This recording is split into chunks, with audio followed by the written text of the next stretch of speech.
साल आया है। पिछले 24 घंटे में देश में कोरोना के 3,82,315 नए केस सामने आए हैं और कोरोना के 3,38,439 मरीज ठीक हुए हैं। साथ ही 3,780 लोगों की मौत भी हुई। भारत इस वक्त कोरोना की दूसरी लहर का सामना कर रहा है। देश के अलग अलग हिस्सों से हर दिन लोगों की जान जाने की खबरें आ रही हैं। इस बीच राज्यसभा सांसद सुब्रमण्यम स्वामी ने अब एक नई बहस को जन्म दे दिया है। बुधवार सुबह सुब्रमण्यम ने ट्वीट कर मांग की है कि प्रधानमंत्री नरेंद्र मोदी को कोरोना से लड़ने की जिम्मेदारी केंद्रीय मंत्री नितिन गडकरी को सौंप देनी चाहिए। विधानसभा चुनाव में प्रचंड जीत के बाद ममता बनर्जी ने पश्चिम बंगाल की मुख्यमंत्री पद की तीसरी बार शपथ ली, यानी एक बार फिर बंगाल में ममता बनर्जी के नेतृत्व में तृणमूल कांग्रेस की सरकार बन गई। कोरोना संकट काल और उसकी गाइडलाइंस की वजह से शपथ ग्रहण समारोह छोटा ही रखा गया। ममता बनर्जी ने अकेले ही शपथ ली, उनके साथ किसी भी मंत्री ने शपथ नहीं ली है। पश्चिम बंगाल में विधानसभा चुनाव के नतीजे आने के बाद से शुरू हुई हिंसा को लेकर राजनीतिक आरोप प्रत्यारोपों का दौर शुरू हो चुका है। भाजपा ने दावा किया है कि तृणमूल कांग्रेस के कार्यकर्ता पार्टी की जीत के बाद से ही पूरे बंगाल में हिंसा फैला रहे हैं। भाजपा को टीएमसी पर किए जा रहे अपने इन हमलों में विपक्षी सीपीआई और कांग्रेस का साथ भी मिला है। बता दें कि भाजपा पहले ही बंगाल में कथित हिंसा की घटना की जांच की मांग के साथ सुप्रीम कोर्ट का दरवाजा खटखटा चुकी है। सुप्रीम कोर्ट ने महाराष्ट्र में मराठा कोटा को रद्द कर दिया और कहा कि आरक्षण की अधिकतम सीमा 50% से अधिक नहीं हो सकती। सुप्रीम कोर्ट ने आरक्षण की सीमा 50% पर तय करने के 1992 के मंडल फैसले को बृहद पीठ के पास भेजने से इनकार कर दिया। साथ ही अदालत ने सरकारी नौकरियों और दाखिले में मराठा समुदाय को आरक्षण देने संबंधी महाराष्ट्र के कानून को खारिज करते हुए इसे असंवैधानिक करार दिया। मैक्सिको सिटी में एक पुल क्षतिग्रस्त होकर गिर गया। हादसा सोमवार रात 10:30 बजे 12 मेट्रो लाइन पर हुआ। इस दौरान पुल के ऊपर से मेट्रो ट्रेन गुजर रही थी। इसमें 20 लोगों की मौत और 49 लोग घायल हुए हैं। जानकारी के मुताबिक हादसे के बाद से राहत बचाव कार्य जारी है। जापान में इन दिनों कोरोना और ओलंपिक खेलों का आयोजन सरकार और लोगों के बीच घमासान का विषय बन गया है। 23 जुलाई से वहां ओलंपिक खेलों का आयोजन होना है। हाल ही में आयोजकों ने जापानी नर्सेज एसोसिएशन से 500 नर्सों को बतौर वॉलंटियर मांगा है। इसका भारी विरोध शुरू हो गया है। आयोजकों के अनुसार खेलों के दौरान लगभग 10,000 स्वास्थ्य कर्मियों की ज़रूरत होगी। Japan federation of medical workers unions के महासचिव सुसुन मोरिता कहते हैं कि इस समय प्राथमिकता महामारी होनी चाहिए। नर्सें पहले से महामारी के खिलाफ लड़ाई में लगी हुई हैं। ओलंपिक में भेजना ठीक नहीं है। कोरोना की वैक्सीन बना रही दुनिया की सबसे बड़ी company serum institute of India ने ब्रिटेन में 2,448 करोड़ रुपए के निवेश करने का फैसला लिया है। ब्रिटेन के प्रधानमंत्री बोरिस जॉनसन ने सोमवार को इसका ऐलान किया। इस प्रोजेक्ट के तहत ब्रिटेन में sales office, clinical trials, research और डेवलपमेंट के साथ साथ संभवतः वैक्सीन तैयार करना शामिल है। देश में कोरोना के मामले लगातार बढ़ रहे हैं, लेकिन इसके बावजूद लोग सावधानी नहीं बरत रहे। एविएशन इंडस्ट्री से मिली जानकारी के मुताबिक एयर इंडिया की अमृतसर टू रोम फ्लाइट में सवार कम से कम 30 लोग कोरोना पॉजिटिव पाए गए। इन 30 लोगों में से कम 2 लोग फ्लाइट क्रू के मेंबर भी हैं। रोम पहुंचने पर जब सभी का टेस्ट किया गया तो ये बात सामने आई। अब इटली सरकार ने इन पॉजिटिव लोगों के साथ साथ फ्लाइट में सवार सभी 242 यात्रियों को क्वारंटीन में रखा है। भारत कोरोना वायरस के दंश से जूझ रहा है। हर दिन 3.5 लाख से ज़्यादा मरीज मिल रहे हैं और 3,000 से ज़्यादा मौतें हो रही हैं। ऐसे कठिन समय में जब लोगों की उम्मीद टूटने लगी है तो अमेरिका के हार्वर्ड स्कूल और पब्लिक हेल्थ के प्रोफेसर डॉक्टर जेसी बम्प ने नई जान फूंकने की कोशिश की है। भारत का गौरवशाली इतिहास पूरी दुनिया से साझा किया है। बताया कि कैसे भारत ने हमेशा तमाम तकलीफों को सहते हुए भी पूरी दुनिया की मदद की। कोविड के दौरान स्कूल नहीं खुल रहे हैं और ऑनलाइन क्लासेस चल रही हैं। ऐसे में पेरेंट्स के लिए सुप्रीम कोर्ट ने राहत वाला फैसला दिया है। कोर्ट ने कहा है कि स्कूल बंद है, उन्हें कैंपस में दी जाने वाली कई सुविधाओं का खर्च नहीं उठाना पड़ रहा है, इसलिए संचालन का खर्च कम हो गया है। इसलिए उन्हें ऑनलाइन क्लासेस की फीस ज़रूर घटानी चाहिए। विदेशों से चैरिटी के तौर पर आने वाले कई मेडिकल इक्विपमेंट पर सरकार ने 30 जून तक इंटीग्रेटेड वस्तु एवं सेवा कर में छूट दी है। वित्त मंत्री निर्मला सीतारमण ने सोमवार को ये जानकारी दी। अब विदेशों से आने वाले ऐसे सामान पर कोई टैक्स नहीं लगेगा जो भारत में चैरिटी के तौर पर फ्री बांटा जाना है। इससे पहले सरकार ने medical grade oxygen, oxygen concentrator और इससे संबंधित उपकरणों के आयात पर कस्टम ड्यूटी माफ करने की घोषणा की थी। हालांकि अभी सरकार ने उन मेडिकल इक्विपमेंट पर कुछ नहीं कहा है जो कोरोना से लड़ाई में ज़रूरी है और अस्पताल उन्हें विदेशों से मंगा रहे हैं। लेक सिटी उदयपुर में कोरोना संक्रमण आउट ऑफ कंट्रोल हो चुका है। मई महीने के शुरुआती 3 दिन में उदयपुर में कोरोना संक्रमण से ग्रसित 3,256 संक्रमित मरीज सामने आ चुके हैं। 33 मरीजों की कोरोना की चपेट में आने से मौत हो गई है। इसके बाद उदयपुर में कोरोना के एक्टिव केस की संख्या बढ़कर 11,113 पर पहुंच गई है, जबकि कुल संक्रमित मरीजों का आंकड़ा उदयपुर में बढ़कर 37,996 पर पहुंच गया है। मुख्यमंत्री अशोक गहलोत कोरोना पॉजिटिव होने के बाद आइसोलेशन में रहकर काम कर रहे हैं। गहलोत ने कहा, मैं अभी अकेला अपने कमरे में आनंद ले रहा हूँ, सारे काम अपने हाथ से कर रहा हूँ, तो लगता है कि डिग्निटी ऑफ लेबर इसे कहते हैं। इससे स्वास्थ्य अच्छा रहता है। भोपाल के चिरायु अस्पताल की 5वीं मंजिल से 45 साल के कोविड संक्रमित ने छलांग लगा दी। इससे उसकी मौके पर ही मौत हो गई। पुलिस ने शव अस्पताल पहुंचा दिया है। डीआईजी इरशाद वली ने बताया है कि कोरोना प्रोटोकॉल के अनुसार कोरोना संक्रमितों का पोस्टमार्टम नहीं कराया जा सकता है, लेकिन हम इस मामले में मेडिको लीगल की मदद लेंगे। मध्य प्रदेश में कोरोना के बढ़ते प्रभाव को रोकने के लिए अब घर घर जाकर सर्वे किया जाएगा ताकि संक्रमितों की पहचान की जाए। यह निर्देश सीएम शिवराज सिंह चौहान ने अधिकारियों को दिए हैं। उन्होंने कहा कि प्रदेश में कोरोना संक्रमण निरंतर कम हो रहा है। देश की औसत साप्ताहिक पॉजिटिविटी रेट 21% हो गई है, जो कि राष्ट्रीय औसत के बराबर है। अब जिन जिलों में कोरोना की पॉजिटिविटी रेट अधिक है, वहां पर विशेष ध्यान दिए जाने की जरूरत है। कोरोना कर्फ्यू को और प्रभावी बनाएं। इंदौर के प्रभारी मंत्री तुलसीराम सिलावट ने रेसिडेंसी कोठी में अधिकारियों के साथ बैठक कर कोरोना की समीक्षा की। उन्होंने निर्देश दिए कि गाँवों में क्लस्टर बनाकर कोविड केयर सेंटर शुरू करें। उन्होंने कहा, शहरी क्षेत्र में भोपाल की तर्ज पर कोरोना सहायता केंद्र बनाए जाएं।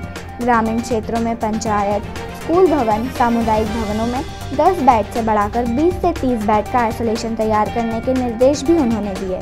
खेतों में आग लगी थी, बुझाने के लिए फायर ब्रिगेड की टीम पहुंची, लेकिन वहां संकट खड़ा हो गया। गाँव के कुछ लोग उनके खेत में पहले बुझाने के लिए बहस करने लगे। बात नहीं मानने पर दमकल कर्मचारियों पर हमला कर मारपीट कर दी। घटना बेलगड़ा के मावरा गांव की है। हमले के बाद भी फायर ब्रिगेड की टीम ने अपनी जिम्मेदारी निभाई। पहले पूरी आग पर काबू पाया, तभी वापस लौटी। इसके बाद बेलगड़ा थाना पहुंचकर मारपीट की शिकायत की, जिस पर पुलिस ने 3 हमलावरों के खिलाफ एफआईआर दर्ज की है। छत्तीसगढ़ के गरियाबंद में पुलिस ने मंगलवार को 2 हीरा तस्करों को गिरफ्तार किया है। मामला छूरा थाना क्षेत्र का है। पकड़े गए आरोपियों के पास से 12 हीरे बरामद हुए हैं। इनकी बाजार में कीमत करीब 2.5 लाख रुपए बताई जा रही है। दोनों आरोपी हीरे बेचने के लिए ग्राहक की तलाश में थे। खास बात यह है कि आरोपियों की गाड़ी में एमपी सरकार की ऑन ड्यूटी का पोस्टर चस्पा था। ग्वालियर में ऊर्जा मंत्री हर दिन सोशल मीडिया पर छाए हुए हैं। वह लगातार लोगों को कोरोना से बचाव के लिए प्रेरित कर रहे हैं और अस्पताल से लेकर गली मोहल्लों तक पहुंच रहे हैं। मंगलवार सुबह ऊर्जा मंत्री प्रद्युमन सिंह गदाईपुरा, 4 शहर का नाका व अन्य मोहल्लों व कॉलोनी में पहुंचे, जहां अपने हाथों से सैनिटाइजर का छिड़काव किया। साथ ही लोगों को अपना मोबाइल नंबर दिया है कि यदि यहां सैनिटाइजर का छिड़काव बंद हो तो तत्काल कॉल कर मुझे बताएं। इंदौर में लगातार बढ़ रहे संक्रमण की रोकथाम के लिए जल संसाधन मंत्री और इंदौर जिले के कोविड प्रभारी तुलसी सिलावट लगातार बैठक और अस्पतालों का दौरा कर रहे हैं। इसी कड़ी में मंगलवार को वे इंडेक्स मेडिकल कॉलेज पहुंचे, जहां पर उन्होंने व्यवस्थाओं का जायजा लिया।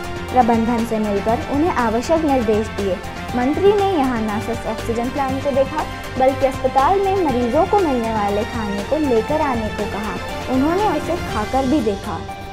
कोरोना संक्रमित मरीजों के उपचार के लिए रेलवे द्वारा तैयार किए गए आइसोलेशन कोच जबलपुर मंडल के मदन महल स्टेशन पर तैयार करके खड़े कर दिए गए हैं। इन कोचों के अंदर लोगों को आइसोलेशन की सुविधा उपलब्ध कराई जाएगी। जबलपुर रेल मंडल द्वारा मदन महल स्टेशन पर खड़े किए गए ये आइसोलेशन कोच द्वितीय श्रेणी के रहेंगे, जिसमें रेलवे द्वारा कूलर लगाकर अंदर समुचित व्यवस्थाएं की गई हैं। जिससे यात्रियों को गर्मी तथा अन्य परेशानियों का सामना न करना पड़े। पूर्व राज्यपाल जगमोहन के निधन पर जम्मू कश्मीर सरकार ने 3 दिनों के राजकीय शोक की घोषणा की है। जगमोहन का सोमवार को राजधानी में निधन हो गया था। वह कुछ दिनों से बीमार थे। लॉकडाउन में बेवजह निकलने वालों को अस्थायी जेल भेज दिया जा रहा है।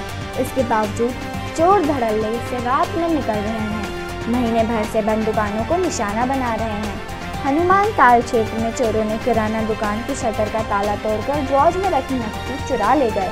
पुलिस ने चोरी का मामला दर्ज कर जांच में लिया है।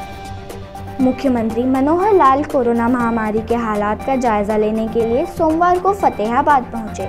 मुख्यमंत्री ने फतेहाबाद के पॉलीक्लिनिक में कोविड-19 टीकाकरण साइट का निरीक्षण किया और व्यवस्थाओं का जायजा लिया।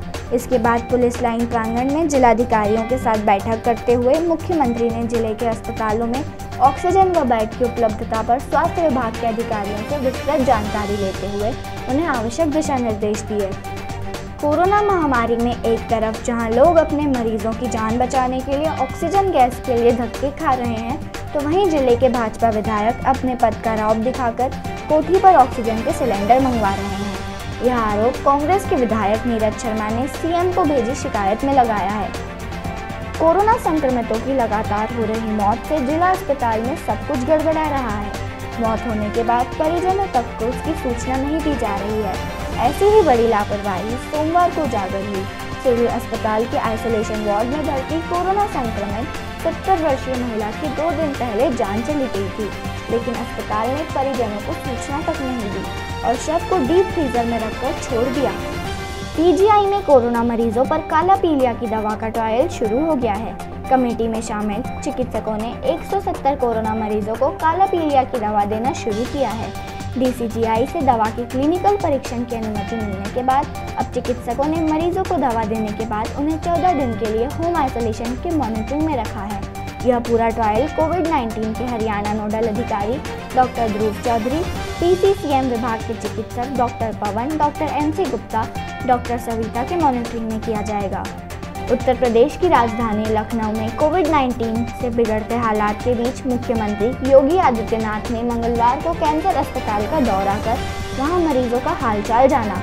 कैंसर हॉस्पिटल में बने कोविड-1 अस्पताल में मरीजों के इलाज की शुरुआत की गई है। योगी ने उचित इलाज और समुचित व्यवस्था किए जाने के लिए डॉक्टरों और अधिकारियों को सख्त हिदायत दी है। सीएम योगी के साथ चिकित्सा शिक्षा मंत्री सुरेश खन्ना, राज्य मंत्री संदीप सिंह भी मौजूद रहे। उत्तर प्रदेश में पंचायत चुनाव का परिणाम आने के साथ मारपीट की घटनाएं सामने आने लगी हैं। ताज़ा मामला कानपुर जिले का है। वहां मंगलवार को घाटमपुर के बेंडा गांव में नवनिर्वाचित प्रधान के परिवार पर फायरिंग की गई। इस दौरान 2 लोग छर्रे लगने से घायल हो गए। निर्वाचित प्रधान सुरक्षित है। पीड़ित परिवार ने चुनाव में हारे निवर्तमान प्रधान और उसके साथियों पर फायरिंग और मारपीट करने का आरोप लगाया है। घटना से गुस्साए ग्रामीणों ने मुगल रोड पर जाम लगा दिया।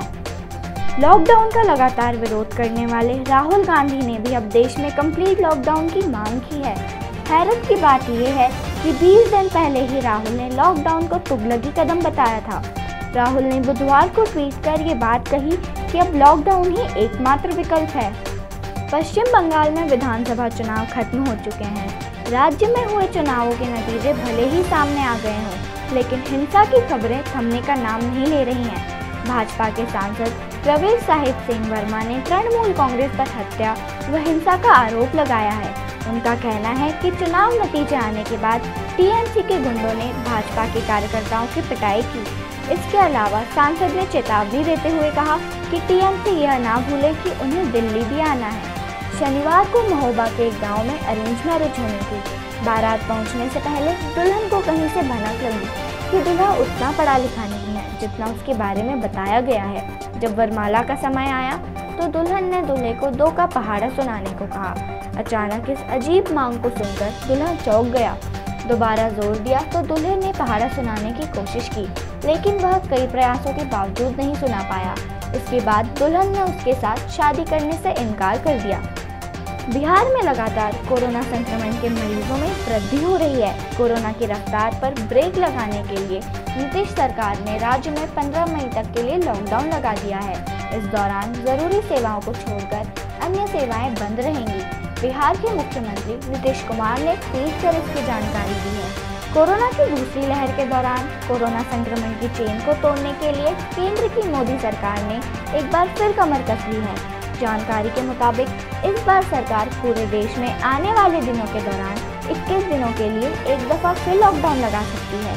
सबसे बड़ी बात यह है कि इस बार लॉकडाउन के दौरान स्थिति को संभालने की जिम्मेदारी स्थानीय पुलिस की बजाय सेना के कंधों पर डाली जा सकती है।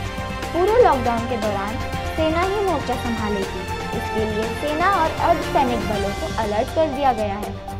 वैश्विक दवा कंपनी फाइजर के चेयरमैन और सीईओ अल्बर्ट बुर्ला ने सोमवार को कहा कि कंपनी अपनी वैक्सीन को भारत में जल्द उपलब्ध कराने के लिए भारत सरकार के साथ बातचीत कर रही है ताकि उसे तेजी से मंजूरी मिल सके। फाइजर ने इससे पहले अप्रैल में कहा था कि उसने भारत में सरकारी टीकाकरण कार्यक्रम के लिए अपनी वैक्सीन को लाभ रहित मूल्य पर उपलब्ध कराने की पेशकश की है और वह भारत में वैक्सीन उपलब्ध कराने के लिए सरकार के साथ मिलकर काम करने को प्रतिबद्ध है। कोरोना का कहर देश के हर हिस्से में अपना असर दिखा रहा है। सोमवार को केंद्रीय मंत्री थावर चंद गहलोत की बेटी योगिता सोलंकी का हार्ट अटैक की वजह से निधन हो गया। थावर चंद गहलोत की बेटी योगिता सोलंकी की उम्र 43 साल थी। वह कोरोना से पीड़ित थी, लेकिन इलाज के दौरान ही उनकी हार्ट अटैक से मृत्यु हो गई। राजस्थान के कोटा शहर को कोचिंग सिटी और एजुकेशन हब के रूप में पहचान दिलाने वाले बंसल क्लासेस के संस्थापक वीके बंसल का सोमवार को निधन हो गया। बंसल 70 वर्ष के थे और पिछले कुछ दिनों से कोरोना वायरस के संक्रमण से लड़ रहे थे। वीके बंसल के निधन पर लोकसभा स्पीकर ओम बिरला ने ट्वीट कर दुख प्रकट किया है। उन्होंने बंसल के निधन को संपूर्ण शैक्षणिक जगत के लिए अपूरणीय क्षति बताया है। राजस्थान में अलवर के राजीव गांधी सामान्य चिकित्सालय में रविवार रात अतिरिक्त प्रमुख चिकित्सा अधिकारी द्वारा 2 सफाई सुपरवाइजरों के साथ कथित हाथापाई के मामले को लेकर सोमवार को संविदा कर्मियों ने अस्पताल में हड़ताल कर दी। सुपरवाइजरों के साथ हाथापाई एवं उन्हें गिरफ्तार करने का सुबह इन संविदा कर्मियों को पता चला तो वह हड़ताल पर उतर आए। उधार का महज 500 रुपये न लौटाना एक आदमी की जान पर पड़ गया। मामला गया जिले के गरुआ प्रखंड के सलेमपुर गांव का है। यहाँ के मुसाफिर पासवान को एक युवक ने लाठी डंडे से पीट कर मार डाला। वृद्ध की हत्या करने के बाद आरोपी गांव से फरार हो गया। पुलिस ने शव को कब्जे में ले लिया है। शव को पोस्टमार्टम के लिए मगध मेडिकल भेज दिया गया है। रायपुर शहर में शराब की जगह सैनिटाइजर पीने से 2 लोगों की मौत हो गई, जबकि 2 अन्य की हालत गंभीर है। शहर के लालगंगा शॉपिंग मॉल के पीछे की राजीव आवास बस्ती में रविवार की रात 4 लोगों ने शराब की जगह नशे के लिए सैनिटाइजर पी लिया। तबीयत बिगड़ी तो घर वाले ने अम्बेडकर अस्पताल लेकर भागे।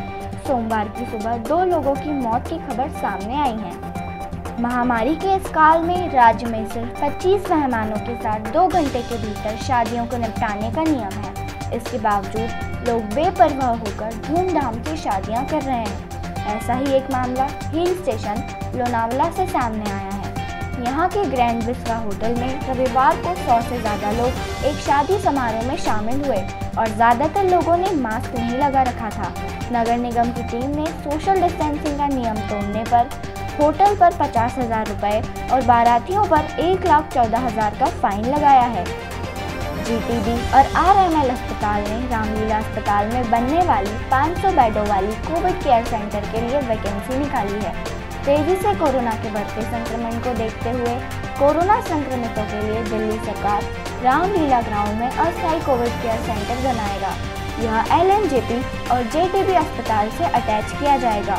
इसे देखते हुए doctor, medical staff, nursing, paramedical और अन्य कर्मचारियों के लिए आवेदन मांगे गए हैं। दिल्ली में कोरोना के कारण हाहाकार मचा हुआ है। कोरोना के कारण सैकड़ों लोगों की रोजाना मौत हो रही है। संक्रमितों की हो रही मौत के कारण लकड़ियों की कमी के बाद अब शमशान घाटों में जगह कम पड़ गई है। परिजनों को अब खुले में अंतिम संस्कार करना पड़ रहा है। ऐसे ही पूर्वी दिल्ली के सीमापुरी शमशान घाट में शमशान के बगल में खुले में कोरोना से मृत लोगों का अंतिम संस्कार किया जा रहा है। जौनपुर में मॉडल से अभिनेत्री और फिर नेता बनने के लिए पंचायत चुनाव में उतरी दीक्षा सिंह को जनता ने सिरे से निकाल दिया। जिला पंचायत सदस्य के वार्ड संख्या 26 से उन्हें करारी हार मिली है। चुनाव नतीजों में वह 2,500 से भी कम वोटों में सिमट गई। इस वार्ड से भाजपा समर्थित नगीना सिंह को जीत मिली है। दीक्षा सिंह के चुनाव पर सभी की निगाहें लगी थी, लेकिन अब हार से उनके समर्थक मायूस हैं। मुंबई में कोरोना संक्रमण के बिगड़ते हाल के बीच मशहूर फिल्म पत्रकार और समीक्षक राजीव मसन भी कोरोना पॉजिटिव हो चुके हैं। जानकारी के मुताबिक वो मुंबई के कोकिलाबेन हॉस्पिटल में एडमिट है। राजीव पिछले सप्ताह कोरोना पॉजिटिव हुए थे। शुरू में वे होम आइसोलेशन में थे और धीरे धीरे उनकी तबीयत बिगड़ती चली गई। दिवंगत अभिनेता इरफान खान की पत्नी सितापा सिकदर ने कोविड-19 से अपने रिश्तेदार समीर बनर्जी के निधन पर दुख जताया है। साथ ही नाराजगी जाहिर करते हुए बताया कि समीर को दिल्ली के अस्पताल में ऑक्सीजन वाला बेड नहीं मिल सका। उनका कहना है कि अगर समीर को ईमानदार इंसान ना होकर छोटा राजन होते तो उनके लिए अस्पताल में बेड की व्यवस्था आसानी से हो जाती। बॉलीवुड अभिनेता सुशांत सिंह राजपूत का बीते साल निधन हो गया था।